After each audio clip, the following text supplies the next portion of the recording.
Thank you, Madam Toastmaster. Ladies and gentlemen, I'm excited today to be talking to you about the timing gap. So the timing gap I originally learned about from John Maxwell's 15 Invaluable Laws of Growth. The very first law that Dr. Maxwell talks about is the Law of Intentionality.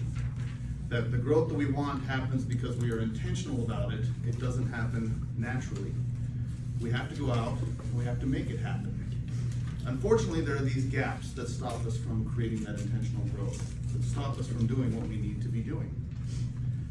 So, one of the gaps I run into the most is the timing gap. And the timing gap is when we tell ourselves now is just not the right time.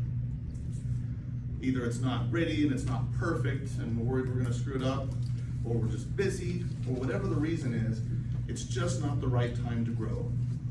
The problem is it is actually the right time to grow. We just let this fear stop us from doing that. So we need to move on from the timing gap. Now, a lot of times we don't want to take that next step with the timing gap because of that fear of embarrassment, that fear of failure, that fear of loss.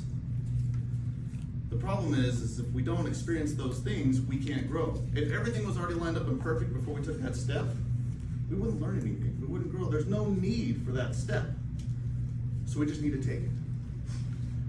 I learned this as I was a teenager. And I realized that the next steps I took in my life, the important steps I was going to take in my life, I was never going to be prepared for until I took the step. Whether it's go to college, get married, have children, start a job, buy a house, move back to Idaho. Actually, I was ready for that one. That wasn't a problem. But it's important that we just go ahead and take that step. But once we take that step, it affirms to us that we're making the right decision, right? See, I mentioned this, that I learned this as a teenager when I was graduating high school and I was preparing to leave on a mission. And I served an LDS mission in Mexico, Chihuahua. Has anyone ever heard of the state of Chihuahua in Mexico? Okay, it's right along the border, right across from Texas and New Mexico. And my first area was in Ciudad Juarez. And in 2003, Ciudad Juarez was known internationally, making headlines internationally for two things. Does anyone know or can guess what one of those two things are? Murder. Murder. Okay? And drugs. Is that what you said? I said Drogas, yes, drogas. Drugs, illegal drugs are the #1 export in Ciudad Juarez. They're everywhere. And the second thing they were known for was the kidnap, rape, and murder of young women. It was literally being referred to as a pandemic. It was so bad in Ciudad Juarez. Now, me being this brand new missionary, young naive American, there are some safer, more middle upper class suburb parts that they could send me to. But being that young naive American, they obviously sent me to the middle of the ghetto, where I could hear gunshots in the distance multiple times a week. And at least once a month, some little cholo would walk up to me and ask me if I was an American federal agent, because I walked around with a shirt and a tie on. And it never bothered me. I loved it. I was growing so much. I was experiencing so many things, and I was screwing up and learning Spanish, but I was learning it. One night, we get home, and we have two other missionaries with us, and they're visiting from another area. They live in one of these nicer upper middle class suburban areas.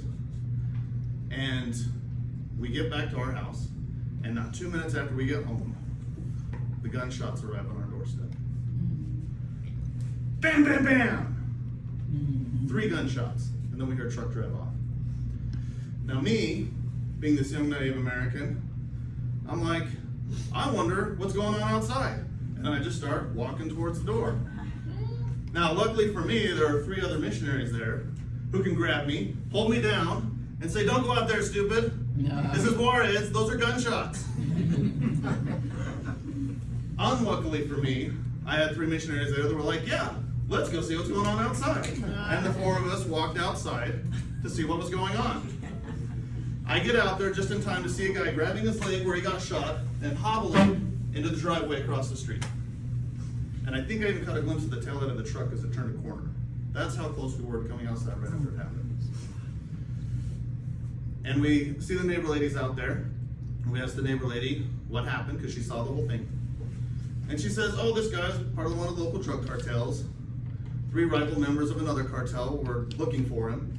The leader of that cartel was in the back of the truck. They saw him, they jumped up, and they shot him, and then they drove off. So the other two missionaries who lived in the nicer, safer neighborhood heard the story and said, well, it's time for us to go home. Good luck. Last thing they said to us when they left. About a half hour goes by, and I notice a serious lack of sirens. And I think back to the first aid training I took when I was a teenager. When you need an ambulance, you say, you, go call an ambulance. You don't say, someone call an ambulance, because everyone might assume that someone else did it. And it's like, that's what happened here. Someone just assumed that someone else was calling an ambulance.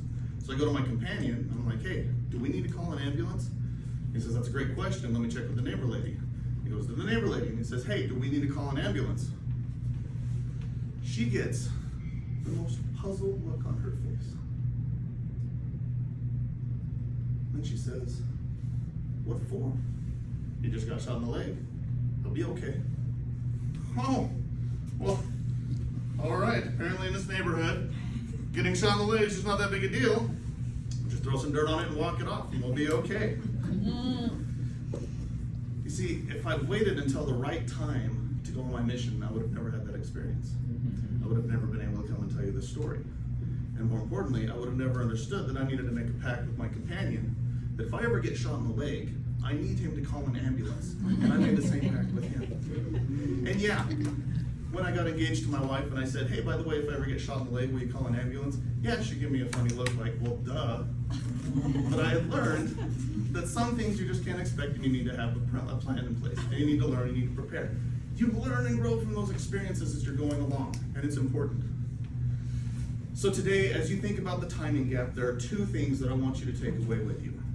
First of all, if there's something in your life that you feel called to do, something you need to do, don't wait.